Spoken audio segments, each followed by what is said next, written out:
Bonjour à tous et bienvenue pour cette nouvelle vidéo. Je suis ravie de vous retrouver pour cette nouvelle vidéo pile à lire concernant le challenge organisé par Séverine de la chaîne Il est bien ce livre, le challenge Paye ton slip. Comme tous les ans depuis plusieurs années, elle organise un challenge tout l'été du 30 juin au 31 août. Il s'agit de compter tous les livres qu'on lit pendant la période estivale donc. Et elle organise ce challenge sous différents paliers. Vous avez plusieurs tailles de slip. Donc si vous commencez à connaître Séverine, vous commencez à connaître son amour pour les slips. Et donc, vous avez différents paliers. Vous avez la taille S, le M, le L et le XL. Et cette année encore, j'ai décidé de tenter, je dis soyons fous, on est tout dans la démesure, on est complètement... on se lâche complètement. Et donc cette année, je vais tenter le palier XL, parce que j'aime bien être à l'aise dans mes fringues. Et du coup, je vais tenter de lire au moins 30 livres, si ce n'est plus, entre le 30 juin et le 31 août. Alors, je vais vous montrer ma pile à lire, tout ce que je souhaite lire durant cette période estivale. Alors, on va pas se le cacher, tout ce que je vais vous montrer, j'en lirai certains, mais est-ce que je lirai tout? Peut-être une grande question. Probablement pas, mais bon, on n'est pas non plus là pour tricoter, j'ai envie de dire. On est aussi là pour se challenger. C'est du fun, on va s'amuser.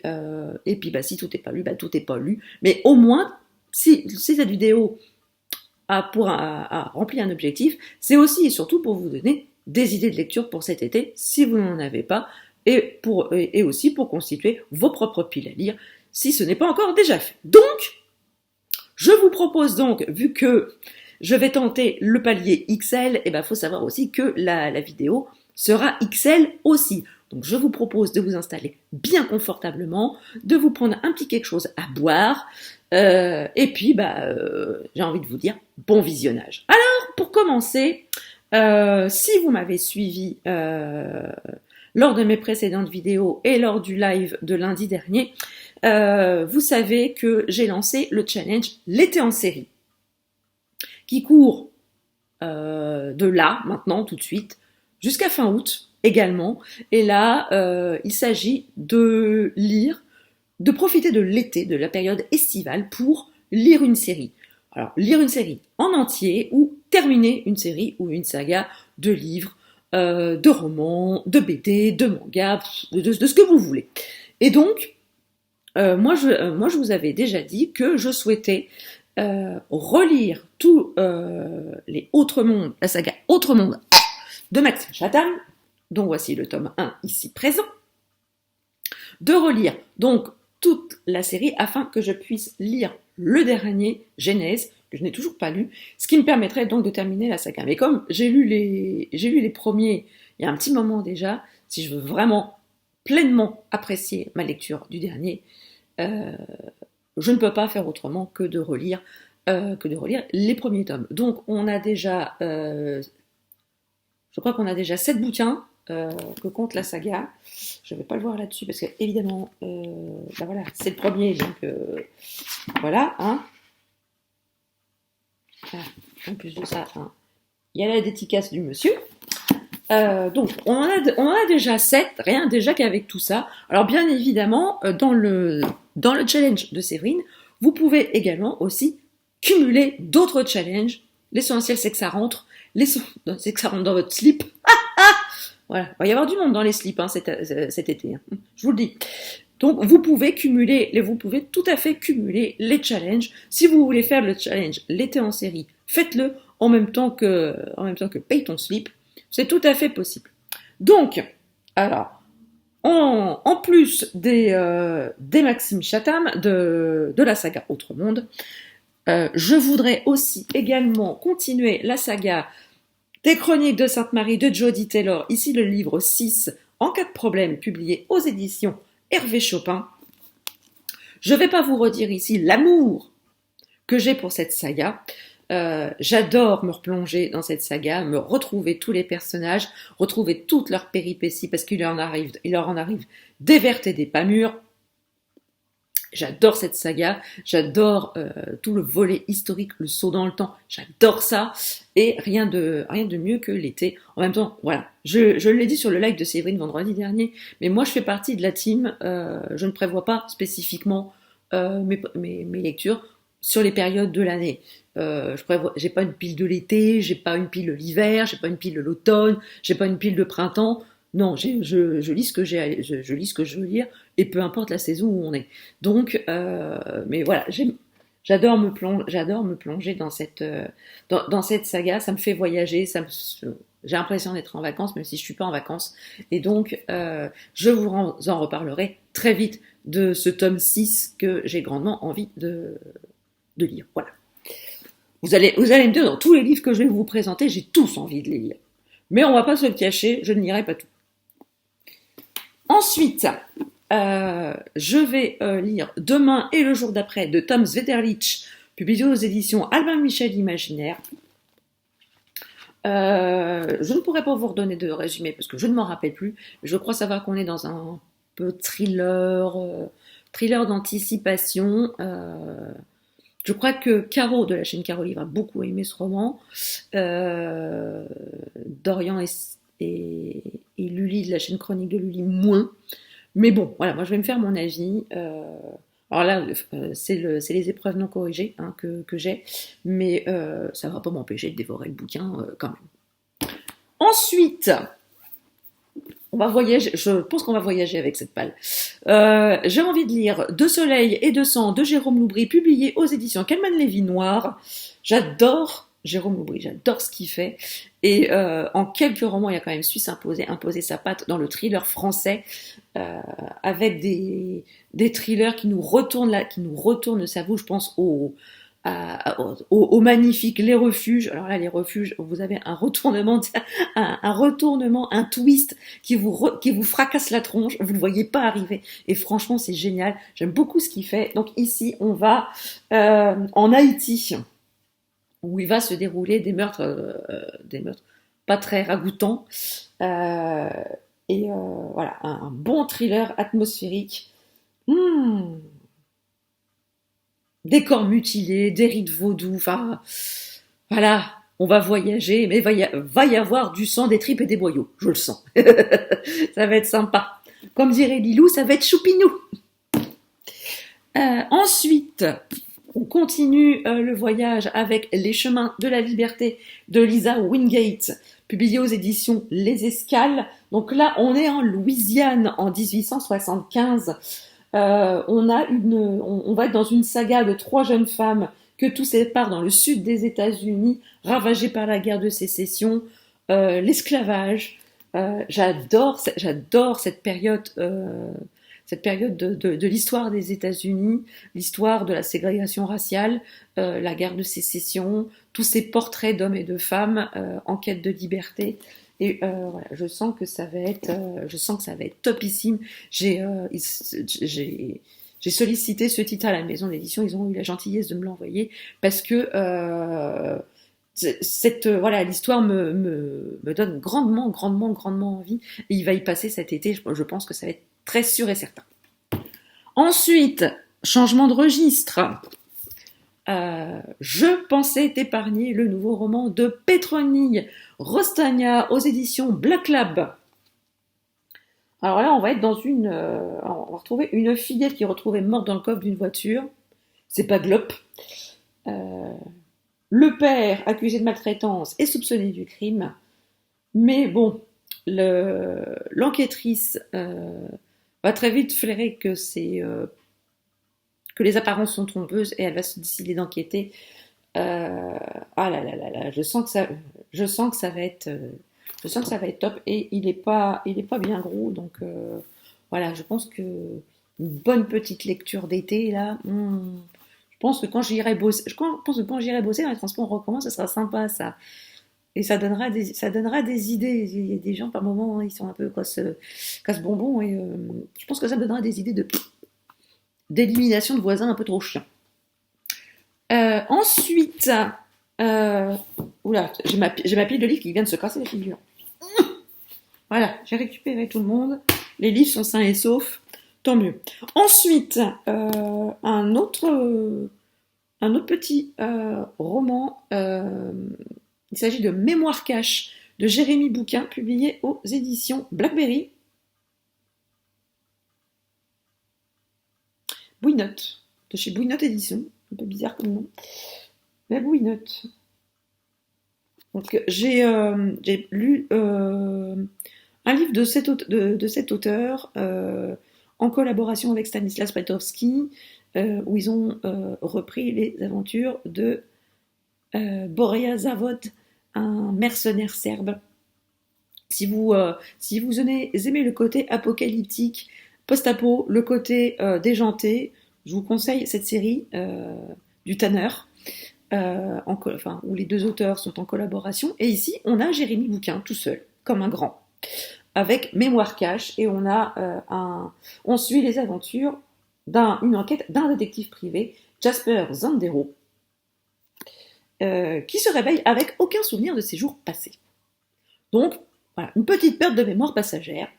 Et donc, on va suivre ce détective privé à la enquête des souvenirs de ses jours passés, enquête de sa mémoire.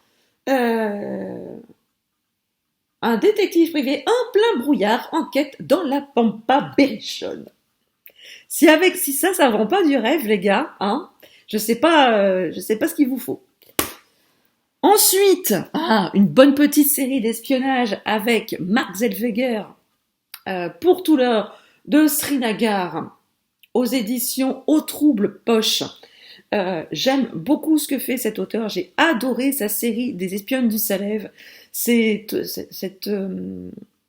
Comment qu'on dit, ce réseau d'espionnes femmes qui a œuvré pendant la Seconde Guerre mondiale à déjouer les plans des nazis.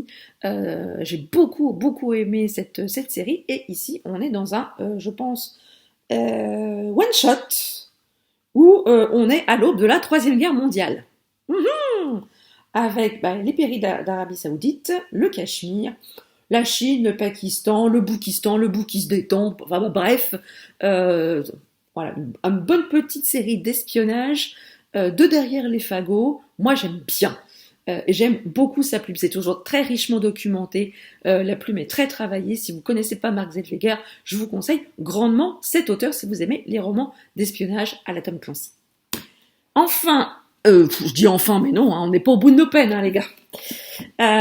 J'ai envie de me tenter Le jour où d'Amélie Antoine, publié aux éditions XO. J'adore Amélie Antoine.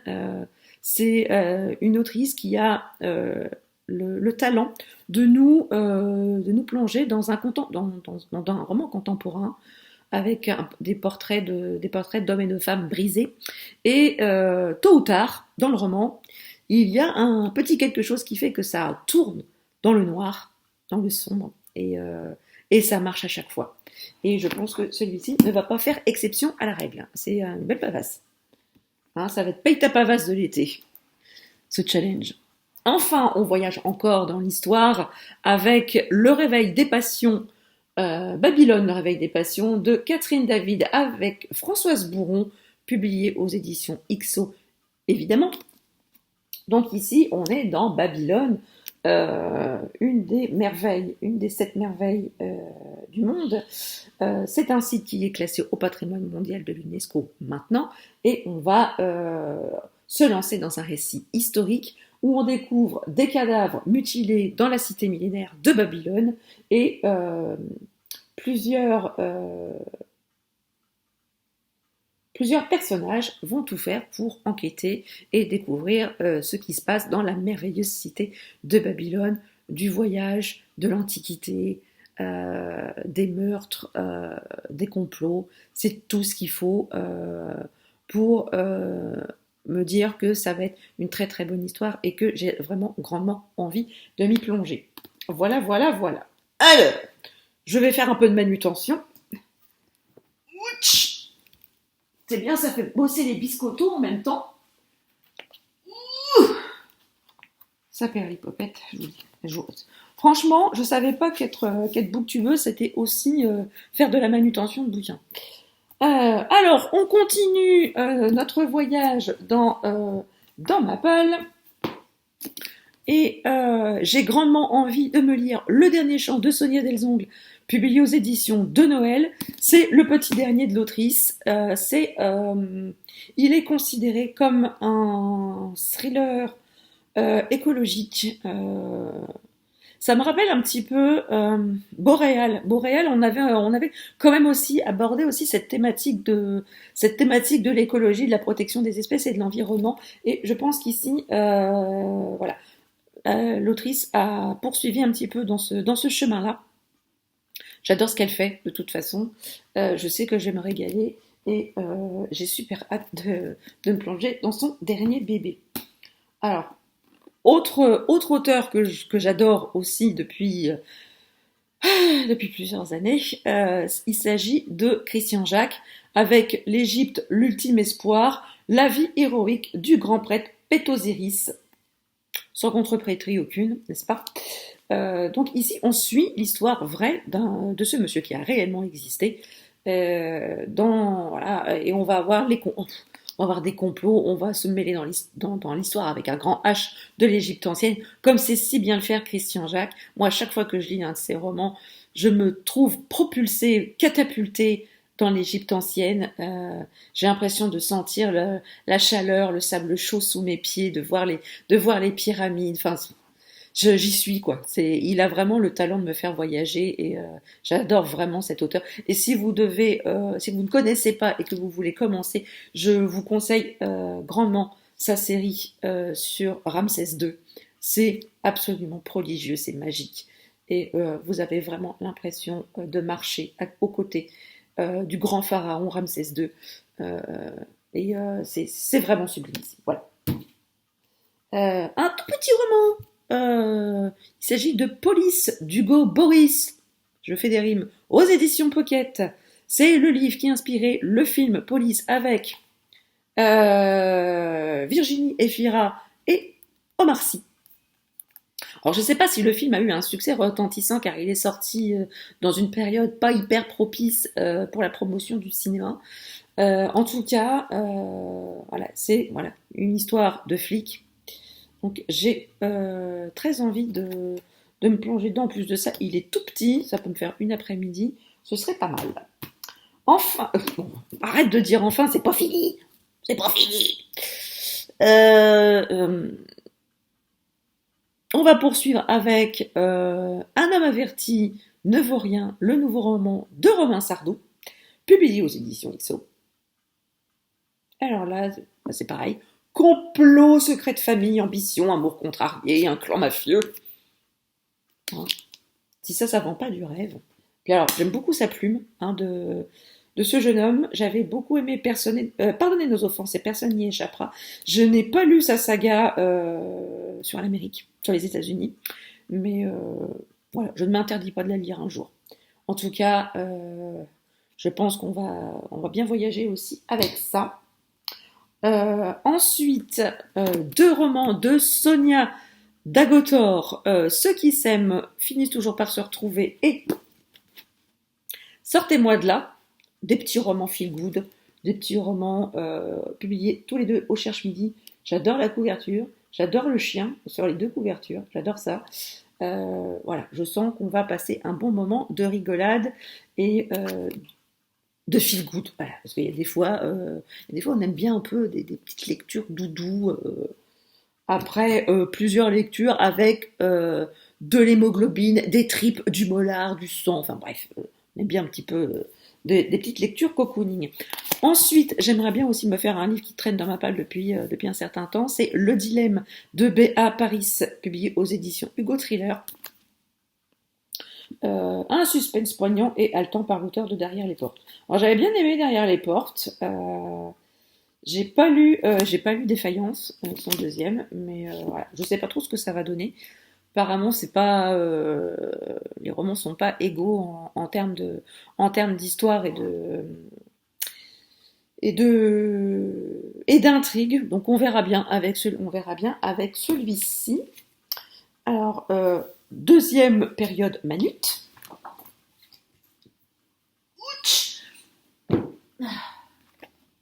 Voilà, attendez. On va éviter qu'il se casse la lunette. Hop là. Et voilà. Alors. Bon, de celui-ci, il a vraiment décidé de se casser la figure. Ah, je vous jure. Les livres ont une vie propre. Ils font ce qu'ils veulent.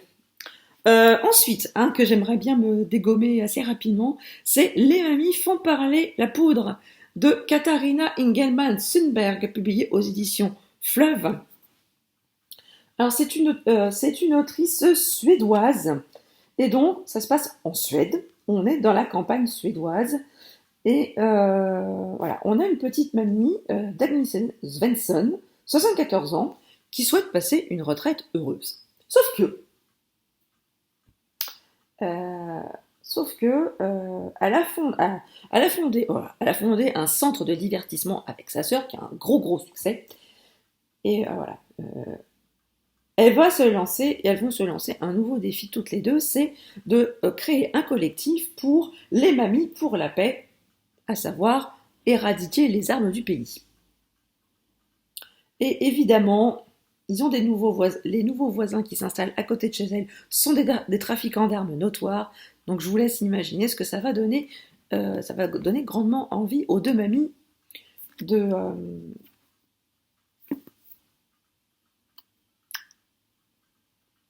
faire du foin, on va dire. Et donc là, voilà, on nous parle d'un cozy mystery en Suède. Alors, on a vraiment plus l'habitude du cozy mystery dans la campagne anglaise.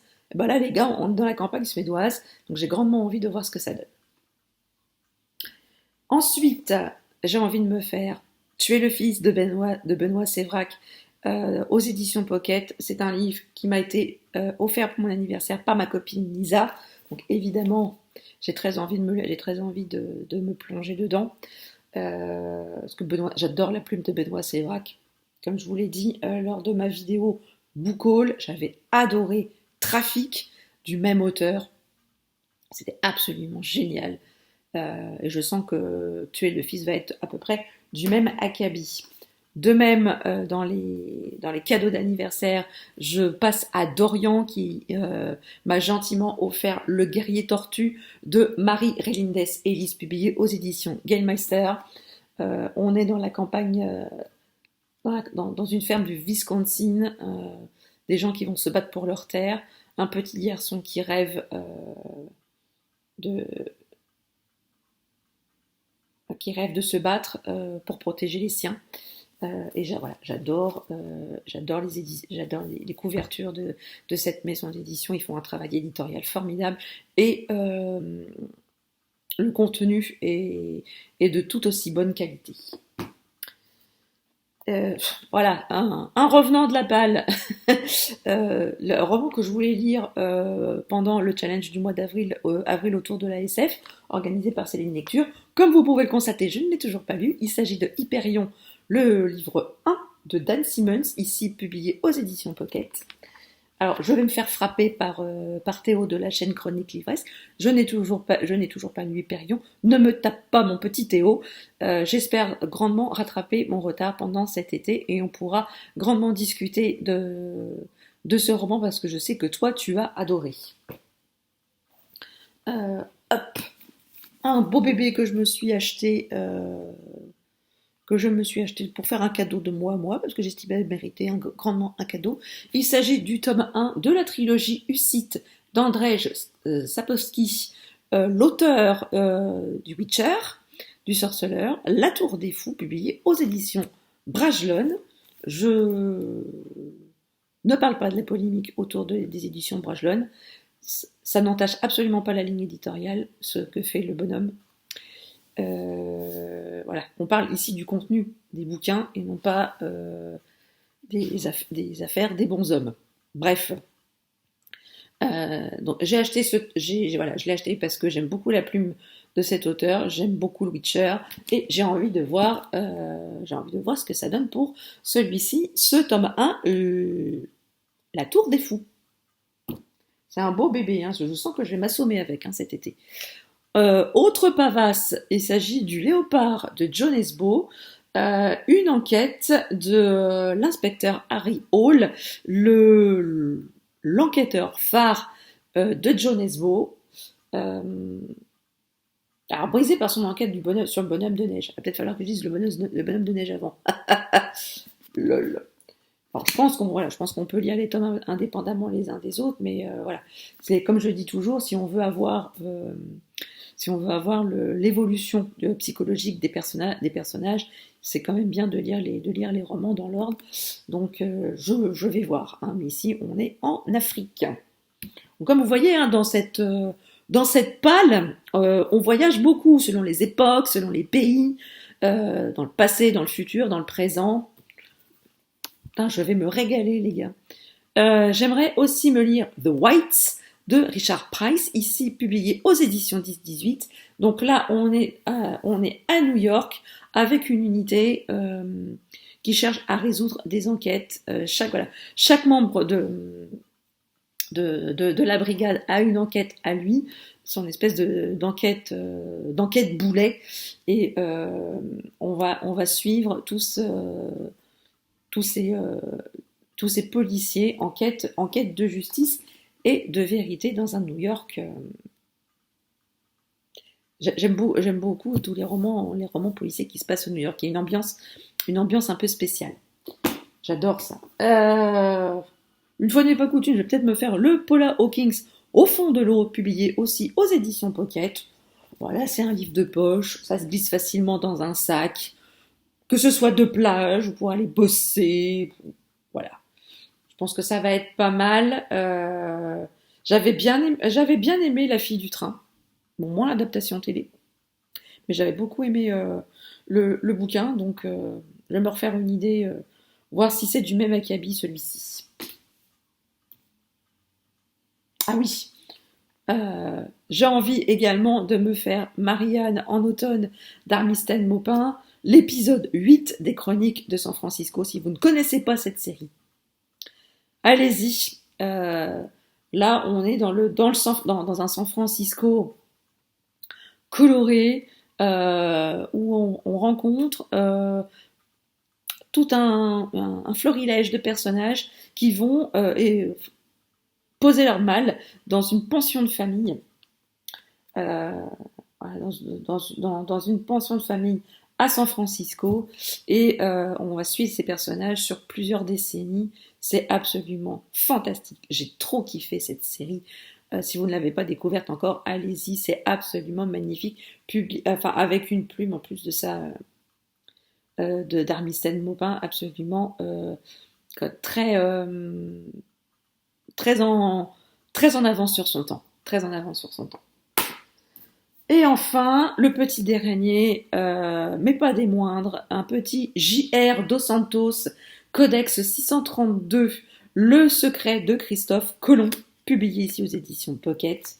On retrouve le fameux Thomas Norona, le personnage récurrent des romans de J.R. Dos Santos, et ici on va s'attarder sur la conquête du Nouveau Monde et les secrets de Christophe Colomb.